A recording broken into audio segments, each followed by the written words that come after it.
back to Your Hour. I'm Jamie Whitfield with Recovery Matters, and today I have a special guest, Danny Fowler, and he is with Oxford with a new program called EMOH, Expecting Mothers of Oxford House. And welcome. Thank you. Appreciate you having me. So do you want to tell our viewers a little bit about EMOH, the program that you're starting for Oxford? Yeah, EMOH, which is called Expecting Mothers of Oxford House. Pretty much at the end of December, I had a vision and a thought, because we had quite a few pregnant women in Oxford houses at the time. And my experience with trying to stay in recovery, it's hard enough as it is, and I just couldn't imagine a female being pregnant at the same time. So I figured I'd start the program of trying to help them out, kind of help keep their sobriety going, and also alleviate the stress of being pregnant at the same time. So tell me what your Expecting Mothers of Oxford House, what does that entail? Like what is your vision and your goal now that it's in the making?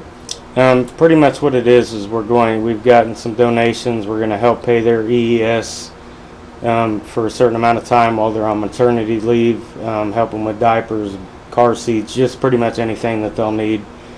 Also doing like a kind of a care package for them, when they get out of the hospital, maybe some bath stuff so they can have time to relax for themselves for a few minutes that they might need. Mm-hmm. So also, could you share with us, are you going to have one house for expecting mothers, or is this going to be wherever they go throughout Oxford that they can get the assistance through the program that you're launching? Yeah, we're not going to do just a specific house for the pregnant women. It's just helping out and umbrellaing out to all the Oxford houses that have pregnant women in there. Right now, my plan is throughout the whole state of Kansas, but it seems like it's probably going to grow pretty big here real quick. I really think it's very commendable that you have done this for Oxford, And so can you give us a little history about who are you? Well, I'm gratefully recovering alcoholic and addict. My clean date's July 31st of 2020. First moved into Oxford August 8th of 2020. Started at a Richmond house. I was there for 3 months. Then I moved over to Lakestone. And then, excuse me, then we did a restructure of Leo, and I ended up going over there for the 6-week time frame because I volunteered to step in as a senior member to help rebuild the house. And then I eventually moved in over there permanently. And that's where you're at now. Yes. Okay. And I just have to know for myself, what, obviously you're a man, and what inspired you to start a Expecting Mothers of Oxford program? It's not odd, but it's just unusual for a man to have that much compassion for expecting mothers. So what happened? What inspired you to do that? Well, just being in recovery, I want to, go as high as I can in the recovery community. Like I said, it's stressful enough as it is to stay clean and sober. And then with being pregnant on top of that, and a lot of us in recovery don't have a support system. And I firmly believe in support. I love kids. Any person you can ask to, kids are magnetized to me. I'm blessed by God, obviously, with that blessing, and I just feel like, and even guys, I'll help guys out as much as I can. It's not just specifically for the women, but being pregnant, it's got to be, yeah. It's hard anyways, without other elements involved in recovery for us to stay clean. It's, by all means, it's a choice every day that we have to make, but I really can't imagine being pregnant and trying to stay clean as well, and then not having stuff, Yeah. So when people want to donate, because Oxford is 501c3, as well as your program that you're launching, how do people go about making donations to that? Well, I've sent flyers out. I've kind of been in contact with our main office for it. We're working with the deal with Bye Bye Baby, Walmart. It's harder because they're bigger corporations. I've reached out to churches, the place called the Tree House, I believe, here locally in Wichita. Just trying to get the word out. So if people in the community wanted to donate to the cause, how would they go about that? They would just have to contact me. I also have a Facebook page created, which is emo/2022 that they can visit and be a part of.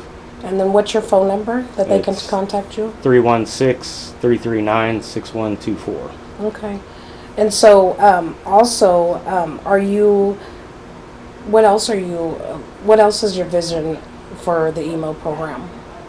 Just getting the word out and just help as many people as possible. Right now, I've received some clothes, some diapers, some car seats, and right now at my Leo house, I have a spot in the garage set up for it, but it's obviously going to get to a point where I'm not going to have any space over there anymore. Right. So, do you see a need for any specific items that need to be that you need donations for? Well, we just created a questionnaire for the women to fill out, asking them what items that they need. That way we're not overburdening them with items that they can or already have. Then when we go off of that list, then we will go to Walmart or wherever we need to get the items if we don't have it donated. Okay. And then I know that you mentioned earlier helping pay EES. Could you tell our viewers what that means? Because not everybody knows our Oxford talk. Equal expense shared.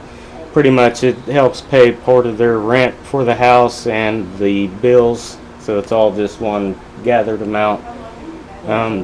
Typically we're thinking 2 to 4 weeks. Of course, this depends on a case-by-case basis due to the fact that we don't know if there's going to be complications, which hopefully there's not. Right. And how much time that they'll need off.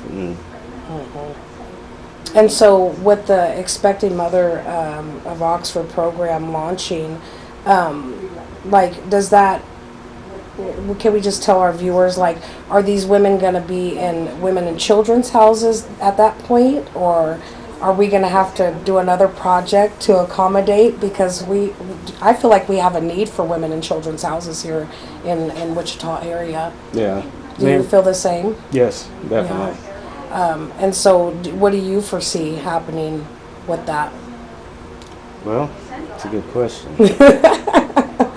First I've had a lot of good contact with people in this program trying to get feedback, and I didn't think it's becoming a little bit bigger already pretty quick.